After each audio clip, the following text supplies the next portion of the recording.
Avant de plonger dans cette histoire incroyable, pensez à vous abonner à la chaîne et à activer la cloche. Ici, chaque récit a quelque chose à dire, et vous ne voudrez pas en manquer un seul. Le restaurant, The Golden Mirage, brillait comme un palais moderne, avec ses lustres dorés et ses clients riches habitués à être servis avec révérence. Ce soir-là, l'atmosphère était encore plus électrique, plusieurs grands investisseurs du Moyen-Orient avaient réservé la salle VIP. Au milieu de ce luxe, Maya, une jeune serveuse discrète, travaillait en silence. Petite, simple, toujours souriante malgré les remarques désobligeantes qu'elle subissait parfois. Elle était connue pour être polie, et pour ne pas faire de vagues. Mais à une table centrale, un homme vêtu d'un costume hors de prix, Karim Al-Sari, un héritier arrogant qui se croyait invincible, la fixait d'un air méprisant. Il l'avait observée depuis un moment, un sourire narquois au coin des lèvres. Quand elle s'approcha pour déposer les menus, il lâcha, très fort, en arabe. Juste ignorante. Je me suis dit que tu comprendrais quelque chose, mais tu as l'air juste ignorante.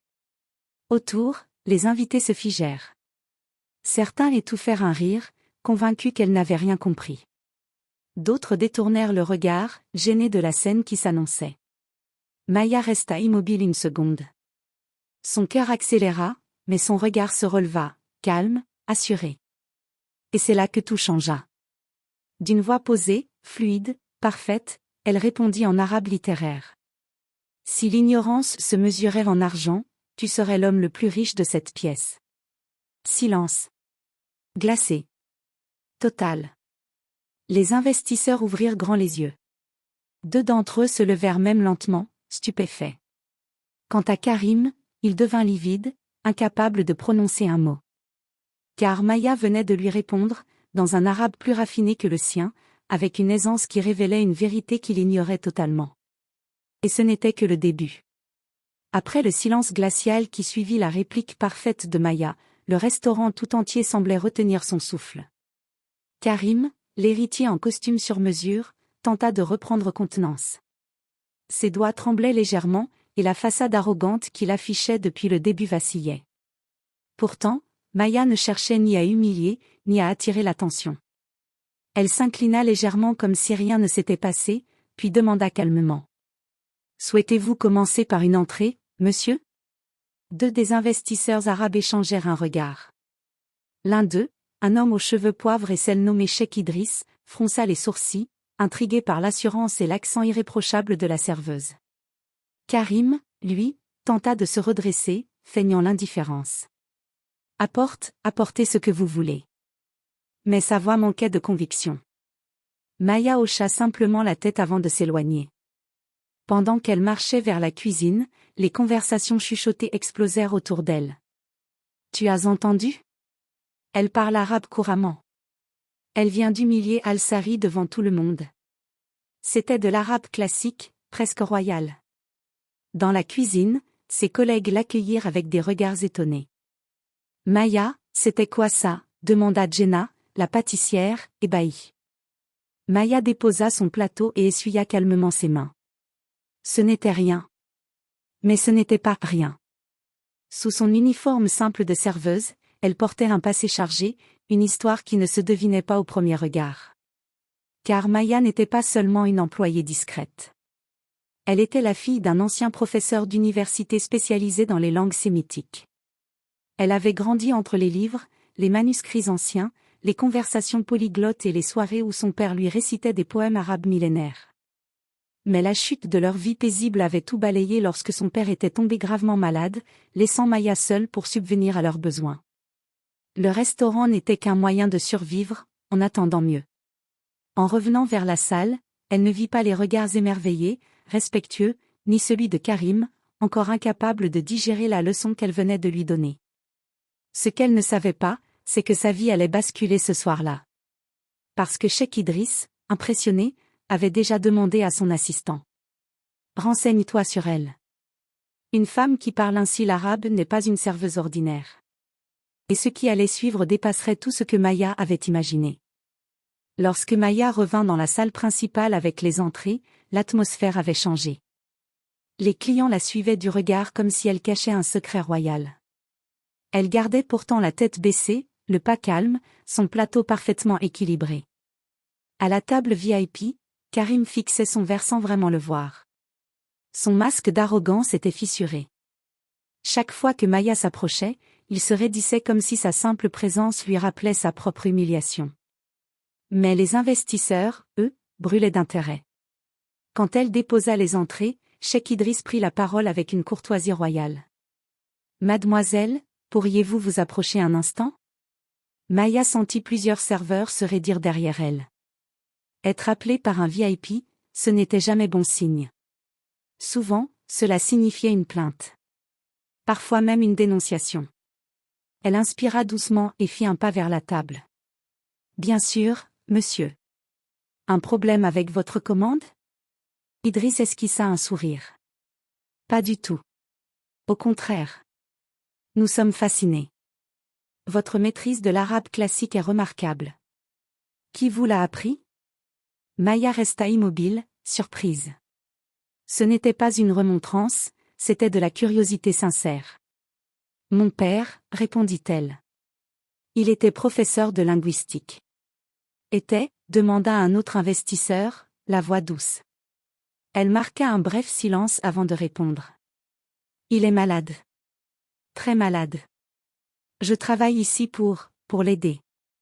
Un voile de compassion passa dans les yeux du cheikh Idriss. Karim, lui, serra discrètement les mâchoires, peut-être par honte, peut-être par orgueil blessé. Idriss posa alors ses doigts sur la nappe, réfléchissant un instant avant d'ajouter. Mademoiselle Maya, je dirige une fondation culturelle spécialisée dans la conservation et la traduction de textes anciens. Nous recherchons justement des personnes rares, capables de comprendre la finesse de la langue classique. Maya cligna des yeux. Elle n'était même pas sûre d'avoir bien compris. Vous parlez d'un travail? D'une position rémunérée, respectable, officielle. Un frisson la traversa. Karim intervint brutalement, incapable de se taire plus longtemps. Vous plaisantez, j'espère? Une simple serveuse? Le regard glacial qu'Idriss tourna vers lui fit taire toute la table. Une serveuse qui vous a corrigé dans votre propre langue, Karim. Et avec élégance. Les invités retenaient à peine leur sourire. Puis Idriss se tourna à nouveau vers Maya. Si cela vous intéresse, j'aimerais vous inviter demain pour un entretien privé. Vous avez un talent qu'on ne rencontre qu'une fois dans une vie. Et je ne compte pas le laisser perdre. Les mots s'écrasèrent sur Maya comme une vague immense. Un travail digne. Une chance de sortir sa vie de la misère. Une porte qu'elle pensait fermée pour toujours, qui venait de s'ouvrir devant elle. Elle sentit ses yeux picoter mais se força à rester professionnelle. J'accepte. Avec gratitude. Idriss inclina légèrement la tête.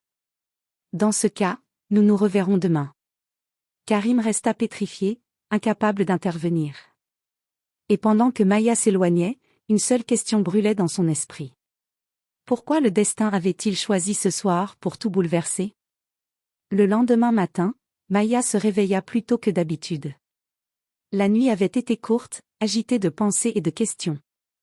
Elle avait passé des heures à se demander si l'invitation était réelle, ou si tout s'effondrerait dès qu'elle franchirait la porte du bureau de cheikh Idriss. Dans sa petite chambre, encore éclairée par la lumière pâle de l'aube, elle choisit une tenue simple mais propre, un chemisier blanc repassé, un pantalon sombre. Rien de prétentieux. Juste assez pour montrer qu'elle prenait l'entretien au sérieux. Son père, alité dans la pièce voisine, ouvrit faiblement les yeux lorsqu'elle passa près de lui. « Maya, tu travailles ce matin ?» murmura-t-il. Elle hésita un instant, puis s'assit à côté de lui. « Non, papa. J'ai une opportunité. Quelqu'un veut me rencontrer pour un travail. Dans ton domaine. » Les yeux du vieil homme s'éclairèrent légèrement. « Dans mon domaine ?» Il toussa, respirant difficilement. « Tu as toujours eu un talent naturel. Les langues, elles te parlent. » Elle serra sa main. « Je vais essayer. Pour nous deux. » 1 heure plus tard, Maya se retrouva devant un immeuble en verre parfaitement poli, portant le logo doré de la Fondation Idriss pour la culture et le patrimoine. L'endroit respirait la classe, la puissance, et quelque chose d'intimidant. Une hôtesse la guida jusqu'à un ascenseur silencieux, puis vers un bureau immense situé au dernier étage. Quand les portes s'ouvrirent, elle resta bouche bée.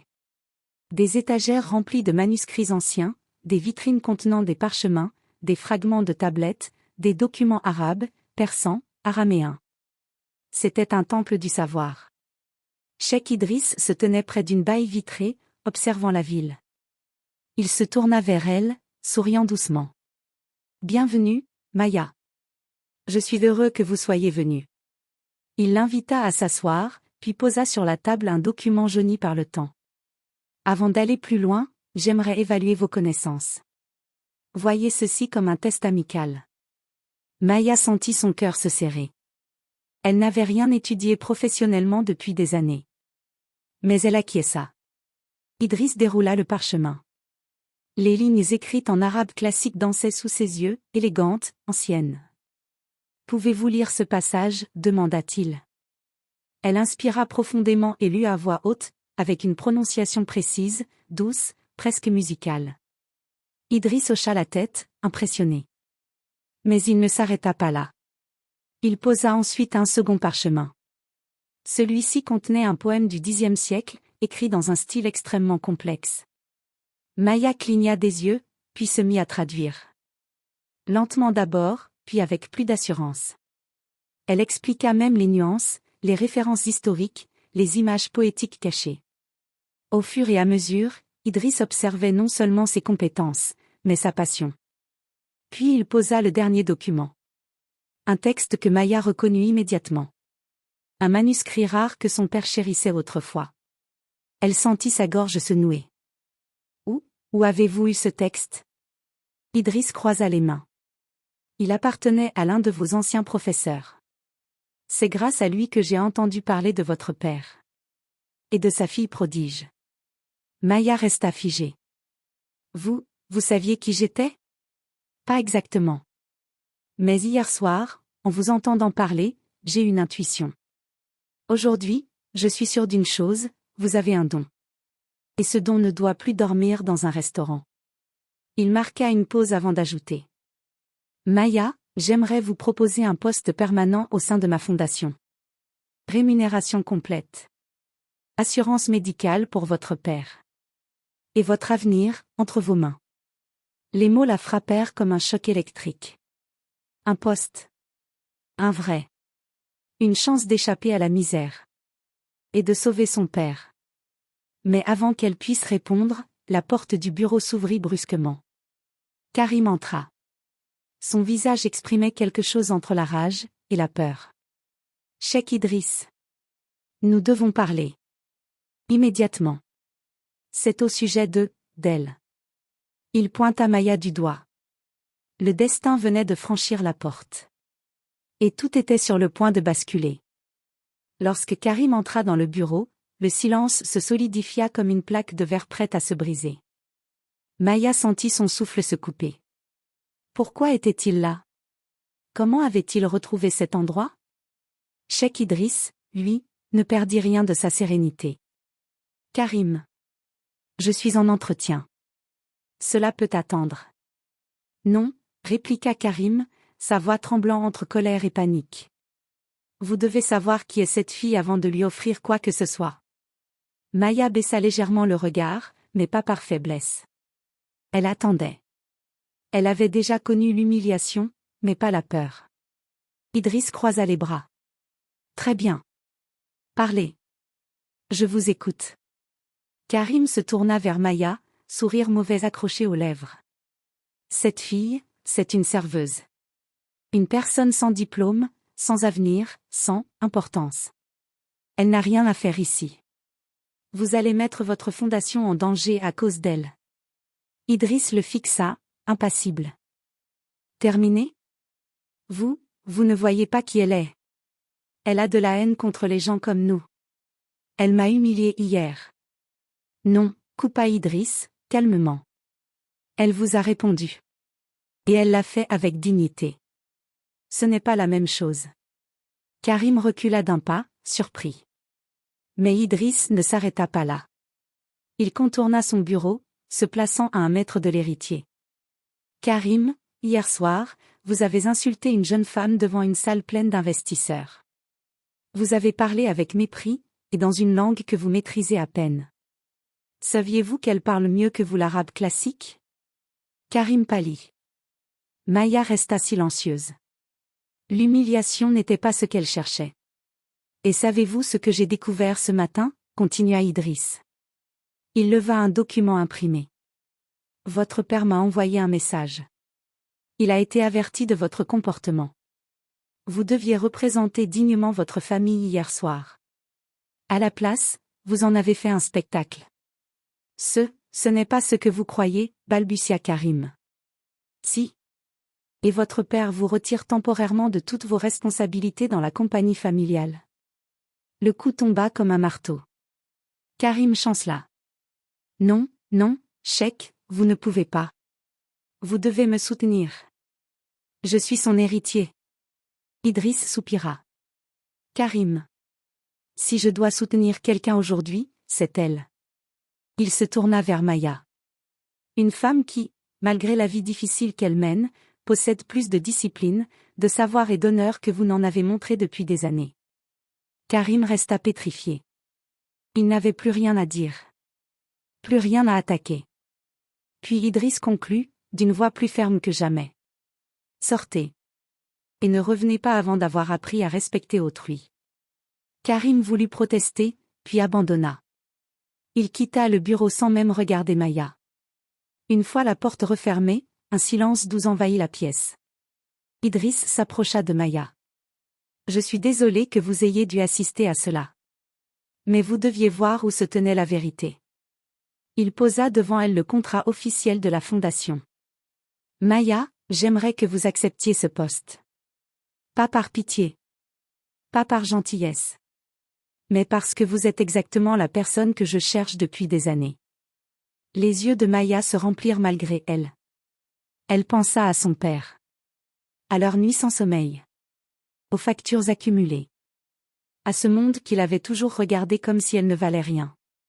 Et à cet instant, elle comprit que sa vie changeait réellement. Elle prit le stylo. Sa main tremblait. Et elle signa. Idriss sourit. Bienvenue parmi nous, Maya. Votre avenir commence aujourd'hui. Elle inspira profondément, comme si elle sortait enfin de l'eau. Merci, pour tout. Elle n'avait aucune idée de ce qui l'attendait encore. Mais une chose était certaine. Maya venait de quitter l'ombre, pour entrer dans sa propre lumière.